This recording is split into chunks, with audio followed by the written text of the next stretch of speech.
think most of us are bombarded by static, whether it's the static of our outer lives, our world, our inner life, our inner psychology, duties, responsibilities. And so when you want to tune in to,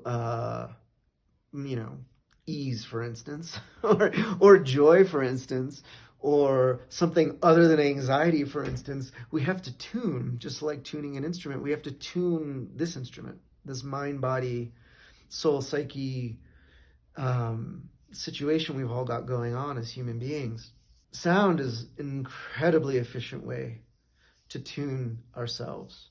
Whether you're hearing sound, whether it's music or just focusing on the sound of the wind, or you're making sound, it's very hard to be occupied with your static. And so when we use sound as a meditative tool, we are able to tune our mind and our body and our system in a way that allows us to be receptive to our own power and a sort of spontaneous sense of creativity and insight that just emerges because there's less static.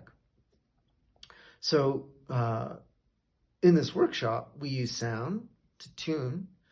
And then what we're tuning into is a 4-line verse that seems to have some sort of juice behind it that I can't explain.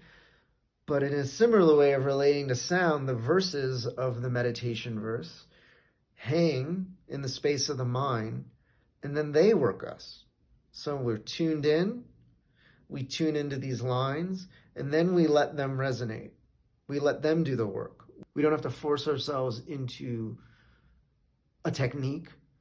We do something that's so fundamentally human, what I'm doing right now, uttering sounds, thinking, hearing, feeling. We enter into the field of this basic human activity of allowing our vocal energy to exist, allowing the, for lack of better language, vocal energy of phenomena to exist, and letting ourselves rest in that space so that our system can digest what it needs to digest.